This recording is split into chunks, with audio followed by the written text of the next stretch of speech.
Assalamu alaikum wa rahmatullahi wa barakatuh. Inshallah დღეს მე წავიკითხავ რამოდენიმე რჩევას დიდი სწავლულებისგან. 10 რჩევა არის რამადნისთვის, რომ ადამიანს დაეხმარება, რომ მისი მარხვა იყოს უფრო ბარაკათიანი, უფრო ხეირიანი, უფრო მადლიანი, რომ არ დაკარგოს აჯრი მადლი თავის მარხვაში. ემენ და ვის უნდა რომ არავის არ უნდა ჩვენგან რომ თლიანი თვე იმარხულოს და მე აღმოჩნდეს ისე რომ მისი მარხვა არ არის მიღებული. რა თქმა უნდა არავის ჩვენ ეგეთი რამ არ გვინდა. ალლას უზენაეს თხოვ რომ გახავდო ჩვენი მარხვა ყაბულიანი, იხლასიანი, მისი გმაყოფილებისთვის და ახსოვსოს დღეს რომ შევხვდეთ ჩვენი მარხვა მადლით. ალლაჰუმა ამინ. პირველი რჩევა, ანუ ეს 10 რჩევა ალიმებისგან, პირველი რჩევა არის, რომელიც ეხება იხლასს, ეხება გულწრფელობას, რომ ადამიანი ემარხულოს ალლაჰის ხათრისთვის, ალლაჰის მაყოფილებისთვის. როგორც უზენაესმა ალლაჰმა ყურანში თქვა, وما أمروا إلا ليعبدوا الله مخلصين له الدين. მაგათ ანუ ხალხისთვის არ იყო ნაბრძანები არაფერი გარდა რომ ეთაყვანათ ალლაჰის მიმართ გულწრფელად. როცა ადამიანი მარხულობს გულწრფელად, ამ შემთხვევაში მისი მარხვა არის ყაბულიანი და მიღებული. ასე უზენაესმა ალლაჰმა თქვა: "ალა ლილლაჰი დინულ ხალის." ნუ თუ ალლაჰს არ ეკუთვნის სუფთა რელიგია. სუფთა აქ იგულისხმება რომ ალლაჰის ხათრისთვის. როგორც კი ადამიანი მარხულობს არა ალლაჰისთვის, მარხულობს იმის გამო რომ მისი ნაცავი მარხულობს, ან მისი ძმაკაცი, ან მისი მშობლები, ან მშობლები უთხეს მარხული და მაგის გამო მარხულობს, ეგეთ ადამიანს მადლი არ დაეძრება. მადლი დაეძრება მხოლოდ იმ ადამიანს, რომელიც მარხულობს ალლაჰის ხათრისთვის. შუმამა სალლალლაჰუ ალეიჰი ვასალამ თქვა: "კულუ ამალი იბნი ადამა ლაჰუ ილლა სიამ." ნებისმიერი ანუ კეთილი საქმე ადამიანშვილის, ანუ ყველა ხალხის არის მისთვის გარდა მარხვისა. ანუ ალლაჰმა ის თქვა ხადის ყუდსი არის. فإنه لي, იმიტომ რომ ეს არის ჩემთვის, ანუ ალლაჰმა თქვა რომ ნებისმიერი საქმე ადამიანშვილის არის მისთვის გარდა მარხვისა, იმიტომ რომ ის არის ჩემთვის. ნახეთ, ანუ ალლაჰმა აზავაჯალ რა გაკეთა, ანუ გაანაწილა ყველა საქმეები მარხვისგან და მარხვაზე თქვა ის არის ჩემთვისო. وأنا أجزي به, და მე მაგას ავანაზღაურებ, ანუ ჯაზას მივცემ. ავანაზღაურებ ადამიანისთვის, მის მარხულობს. მუსლიმში არის გადმოცემული რივაიათი, რომ მაგან თქვა: الصوم فإنه لي وأنا أجزي به يدع شهوته وطعامه من أجلي. ალლაჰ უზენაეს იზახის რომ მორწმუნე ადამიანი რომელიც მარხულობს დაანება თავისი ცდუნებები, ჭამა, სმა და ასე შემდეგ ჩემს გამო. მაგიტომ ეს არის, როცა ალლაჰი ამბობს ჩემს გამო, არა ხალხის გამო, არა ვიღაცის გამო, ამ შემთხვევაში ალლაჰი აზავაჯალ თვითონ აუნაზღაურებს იმ ადამიანს და მისცემს მაგას რა? დიდ მადლს. მაგიტომ ამ ჰადისებიდან გამომდინარე, ასე შუმამა სალლალლაჰუ ალეიჰი ვასალამ რა თქვა: "ინნამალ ამალუ ბინნიათ ვა ინნამა ლიკულli იმრიინ მა ნავა." ნებისმიერი საქმე, ლოცვა, მარხვა და ასე შემდეგ, რა თქმა უნდა, მარხვაც არის აწონილი რითი? განზრახვით. და ნებისმიერი ადამიანი მიიღებს იმას, რა განზრახვა მას ჰქონდა. თუ ადამიანს ჰქონდა განზრახვა, მარხვა ალლაჰის ხათრისთვის, ალლაჰის გმაყოფილებისთვის, რომ გამოსწორდეს და ასე შემდეგ, მის მარხვა ინშალლა იქნება ყაბულიანი. ასევე ერთი ისტორია არის, რომელსაც მოყვა შეხმა აბდურაზაყმა ალ-ბადრმა თავის ერთი წიგნი წაიკითხა. იყო ერთი ადამიანი, რომელიც ლოცულობდა მეჩეთში და შემოვიდა ხალხი მეჩეთში და ხედავს რომ აი ვიღაცა ადამიანი ლოცულობს და ძალიან ლამაზად ლოცულობს. ლამაზად ნიშნავს იმას რომ ყველა ლოცვის ანუ ასპექტებს ასრულებდა შესანიშნავად. ლამაზად ასე კითხულობდა, რუკუში იყო ანუ კარგი გასწორებული, ყიამში გასწორებული და ასე შემდეგ. ანუ მისი ლოცვა იყო შესანიშნავი. და ხალხმა ეს სიტყვები ხმამაღლა ილაპარაკა და როცა დაამთავრა ის მამაკაცი და თავისი ლოცვა, ის ხალხის უკვე გადიოდა მეჩეთიდან, დაეწია იმ ხალხს და უთხრა მაგას, რომ იცით რა, მე კიდევ მარხულობ დღესო. ანუ თავისი მარხვა გააფუჭა. თავისი მარხვას გააფუჭა, თავისი ლოცვას გააფუჭა. რატომ? დაამთავრა ჩქარა ლოცვა იმის გამო, რომ ხალხისთვის ეთქვა, იცი რა, მე კიდევ მარხულობ. მაგის გამო თავისი საქმე გააფუჭა, თავისი მარხვა გააფუჭა. მარხვა არის ერთ-ერთი თაყვანისმებისგან, რომელიც არის ერთ-ერთი ყველაზე იხლასიანი, ერთ-ერთი ყველაზე გულწრფელი. იმას გულისხმობ, რომ ადამიანისთვის რომ გააფუჭოს თავისი იბადათი, როგორც მარხვა არის ძალიან ძნელი. ჩვენ როცა ლოცულობთ, ხალხი ხედავს, რომ ჩვენ ლოცულობთ. როცა ვაკეთებთ ჰაჯს, ხალხი ხედავთ, რომ ჩვენ ვაკეთებთ ჰაჯს. მაგრამ როცა ადამიანი აკეთებს, ანუ მარხულობს, ადამიანი ვერ მიხვდება ადამიანი მარხულობს თუ არა, სანამ ის თვითონ მაგას არ ეტყვის. და რა თქმა უნდა, უფრო ადვილია შენარჩუნება იხლასის, გულწრფელობის, ალლაჰის ხათრისთვის ამ დიდებული თაყვანისცემის როგორც მარხვა არის ადვილი. და ხალხი რომელიც ეუბნება, თქვა ხალხი ისე მე ვმარხულობ ნახე რომ მაგარი კაცი ვარ. ამ შემთხვევაში მისი მარხვა რა თქმა უნდა არ იქნება მიღებული. ამიტომ შემოძმება და დებო პირველი რჩევა არის რა იხლასი, რომ ჩვენი ნებისმიერ თაყვანისცემა, მით უმეტეს ახლა რამადანში ჩვენი მარხვა იყოს ალლაჰის ხათრისთვის. მეორე რჩევა ეს არის რა? ეს არის ბევრი ზიქრის საკითხვა, ანუ ბევრი ალლაჰის ხსენება. მით უმეტეს რამადანში. ჩვენ ვიცით რამდენი ჰადისები არის, რამდენი აიათები არის, სადაც ალლაჰი და შუმავალი სალალლაჰუ ალეიჰი ვასალამ ლაპარაკობენ ზიქრზე, ალლაჰის ხსენებაზე და ასე შემდეგ, რამდენი დიდი მადლია. მაგრამ ეს მადლი მოემატება ადამიანს რამადანში უფრო მეტად. მაგალითად ალლაჰმა აზავაჯალმა ყურანში თქვა: "ვაძაკირინ ალლაჰა კეთირა ვაზაკირათ". მამაკაცები, ვინც ხშირად იხსენებენ ალლაჰს და ქალები. აადალლაჰუ ლაჰუმ მაღფირატან ვა აჯრან აზიმა. ალლაჰმა მოუმზადა მაგათ რა? პატიება და უდიდესი ჯილდო. პატიება რაც ნიშნავს, რომ ადამიანს ეპატიება მაგათი ცოდვები. უდიდესი ჯილდო რა არის? 60. ადამიანის შევა. მაგის გამო ან ეს არის ერთ-ერთი მიზეზი, რომლის გამო შეიძლება ადამიანი შევიდეს რა 60-ში. ეს არის რა? ალლაჰის ხსენება. ალლაჰის ხსენება. ერთხელ ჰადისი არის შუმავალთან სალალლაჰუ ალეიჰი ვასალამ მოვიდნენ მოწაფეები და კითხეს მაგას. ეიულ მუჯაჰიდინა ააზამუ აჯრან ია რასულალლაჰ. რომელი მუჯაჰიდი ალლაჰის გზაზე არის ყველაზე დიდი ანუ მადლით ე ალლაჰ შუმავალო. და შუმავალ სალალლაჰუ ალეიჰი ვასალამ თქვა: აკთარუჰუმ ლილაჰი ზიქრა.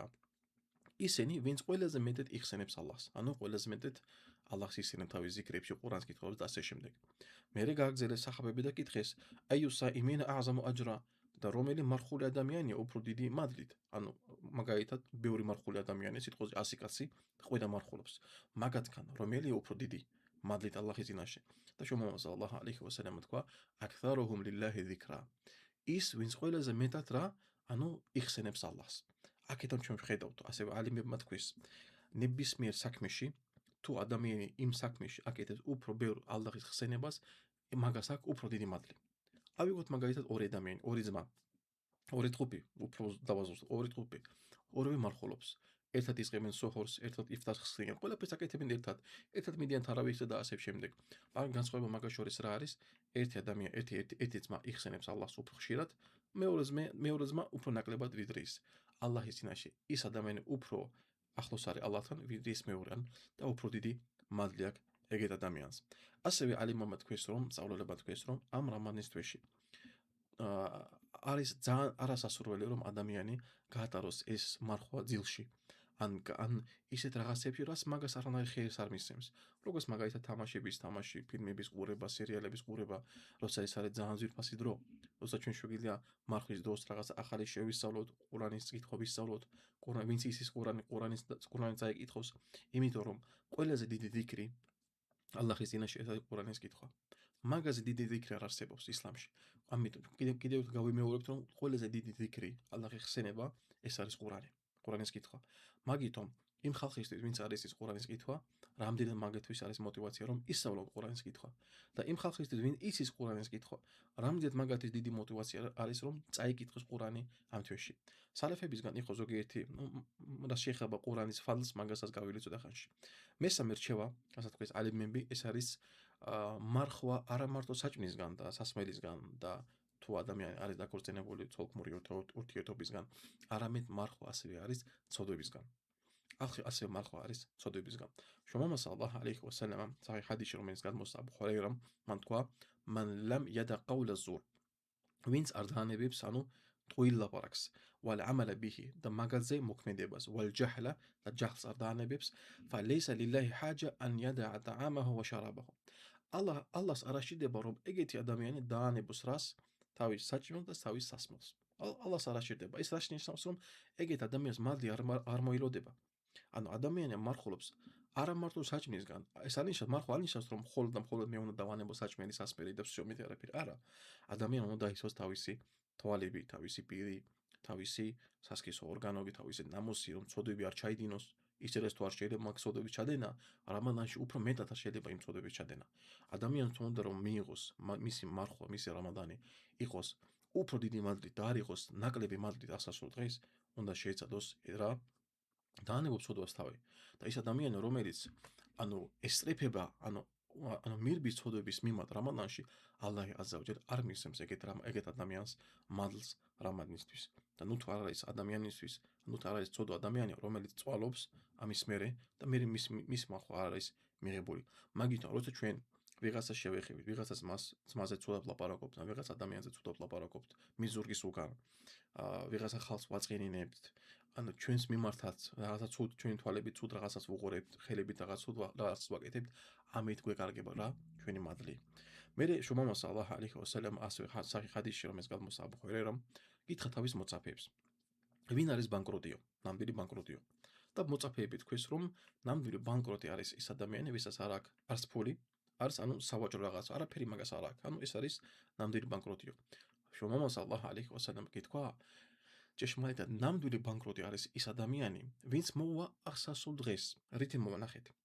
ლოცვით, მარხვით, სადაყით, ანუ ზაკატს აძლევდა, სადაყას აძლევდა, ანუ ბევრ აღსასრულ დღეს მოვიდა და მაგას აქვს ამდენი კეთილი ბევრი საქმე. მაგრამ შუმამასას რა თქვა? მაგრამ დუნიაში რა გაკეთა? ეგეთ ადამიანს შეურაცხყოფა მიაყენა. ეგეთ ადამიანს ხალხში შეურაცხყოფა მიაყენა. ეგეთ ადამიანს ფული წაართვა. ეგეთ ადამიანს რაღაც ანუ ზემან რაღაცა გაუკეთა, სისხლი ამოვიდა, ან რაღაცა ფიზიკური შეურაცხყოფა გაუკეთა. და მოვა ის ხალხი ასასრულ დღეს, ანუ ვის მიმართაც ცუდად მოემყრო, მოვა ასასრულ დღეს იმ ადამიანთან და წაართმევენ მისგან მის კეთილ საქმეებს. წაართმევენ მისგან მის კეთილ საქმეებს. და ჰადისში არის ნათქვამი და როცა არ დარჩება იმ ადამიანს მისი კეთილი საქმეები, ის ხალხი თავის ცუდ საქმეებს მაგას მისცემენ და დავარდება იმ ადამიანზე, ან ჩამოაგდებენ იმ ადამიანზე იმ მაგათ ცოდვებს და ჩააგდებენ მე იმ ადამიანს ჯოჯოხეთში. ეს ეხება ვინ ადამიანს? ადამიანს, რომელიც ლოცულობდა, ზაკატს აკეთებდა, მარხულობდა, ანუ ღვთისმოშიშის საქმებს აკეთებდა, მაგრამ ამავე დროს თავისი ენა არ დაიცვა. ღიბას აკეთებდა, ნამიმას აკეთებდა, თავის ძმების და დების უკან ზუგის უკან ლაპარაკობდა ის, რასაც მათ არ უყვარდათ. და ღიბა როგორც ჩვენ ვიცით, როგორც წინა გაკვეთილებში ჩავწერეთ, რა არის ერთ-ერთი დიდი ცოდვებისგან. მაგითო ადამიანი ამ ჰადისიდან გამომდინარე უნდა შეიცადოს რომ რა, ანუ დაიფაროს თავისი ენა, დაიცვას თავისი ენა, თავისი თვალების და ასე შემდეგ. და ადამიანს ვის უნდა ჩვენგან რომ ვიღაცა ჩვენი მარხვა წაგვართვას, ან ჩვენი კეთილი საქმეები. წარმოვიდეთ ეგეთი მაგალითი. არის ზოგიერთი ჩვენგან, ვისაც დაეღუპა მშობლები ნაადრევად, ანუ არ უნახია თავისი მშობლები. ალლაჰმა ეს ეგეთი მშობლები და ყველა მშობელი შეიწყოს და დაფარო და დაისვას. ამინ. წარმოვიდგინეთ არ უნახია თავისი მშობლები არასდროს. და ადამიანი გაიზარდა, უნდოდა თავის მშობლების ნახვა და კეთილად მოეპყრო თავის მშობლების მიმართ, რომ მადლი მიიღო, მაგრამ არ აყავს. ასასრულ დღეს მოდის და ხედავს, რომ მის კარგი საქმეების სიაში არის რა? მშობლების მიმართ პატივისცემა. საიდან? მაგას ხო არ აყავდა, ანუ მშობლები დუნიაში არ აყავდა. საიდან ალლაჰმა მისცა მაგას მადლი, ანუ იმ სიაში, საიდან არის მშობლებთან მიმართ პატივისცემა? საიდან? თურმე ვიღაცა ადამიანი მის ზურგის უკან მაგაზე ცუდს ლაპარაკობდა. ხალხში მაგაზე ცუდს ლაპარაკობდა და ის ადამიანი თავისი მშობლების მიმართ იყო პატივისცემული, კარგად ებრუნებოდა. ალლაჰმა გაკეთა ისე, რომ ის ადამიანი წაართვევს იმ ადამიანს მის კეთილ საქმეს, რომელი კეთილ საქმეს მშობლების მიმართ პატივისცემას. მაგიტომ ასევე არის სახიფათო, შეიძლება ალლაჰმა ისე გაკეთოს, რომ ჩვენ თუ მარხული ვართ და ვიღაცა ადამიანზე ცუდად ლაპარაკობთ, შეიძლება ალლაჰმა ჩვენი მარხვა მისცემს იმ ადამიანს. ამაზე ინშალლა გავჩერდებით ცოტა ხანი. ჩვენ დღეს ახლა წავიკითხეთ 3 რჩევა და კიდე დაგვრჩა 7 რჩევა, მაგასაც ნელ-ნელა წავიკითხავთ. ანუ დღეს ვისწავლეთ რა უნდა დავიცვათ? ეს არის პირველი რა, უნდა შევენარჩუნოთ იხლასი, გულსწრფელობა, რომ ჩვენი მარხვა იყოს ალლაჰის ხათრისთვის. მეორე, უნდა ვეცადოთ ვიყოთ იმ ხალხის შორის, ვინც ბევრს იხსენებს ალლაჰს, ანუ ზიქრს აკეთებს, ალლაჰს იხსენებს და ასე შემდეგ. და მესამე, უნდა შევიცადოთ რა, დავიცვათ ჩვენი თავი ცოდვებისგან. როგორ თვალები დავიცვათ, ხელები დავიცვათ, ენა დავიცვათ, უფრო მეტად რა, ხალხს შეურაცხყოფა არ მევაყენოთ, ღიბა არ გავაკეთოთ, ხალხის ზურგის უკან არ ვილაპარაკოთ ის, რაც მაგათ არ უყვარს და ასე შემდეგ. ეს 3 რჩევა. ალლაჰმა თქვენს ბარაკა მოგცეთ, ალლაჰმა თქვენი რამადანი ყაბულიანი გახადოს, ალლაჰმა ჩვენი გულები გაასუფთავოს, ალლაჰმა გაკეთოს ისე, რომ ჩვენი რამადანი გვანახოს მისი მადლი აღსასრულ დღეს ჩვენ სიაში, ალლაჰმა გაკეთოს ისე, რომ ყველა ხალხი ვინც დაიწყო მარხვა, ალლაჰს ამ ხალხს აპატიოს და მაგათ მისცეს გამძლეობა ამ მარხვისას. ალლაჰმა ბარაკა მოგცეთ. ასალამუ ალეიკუმ.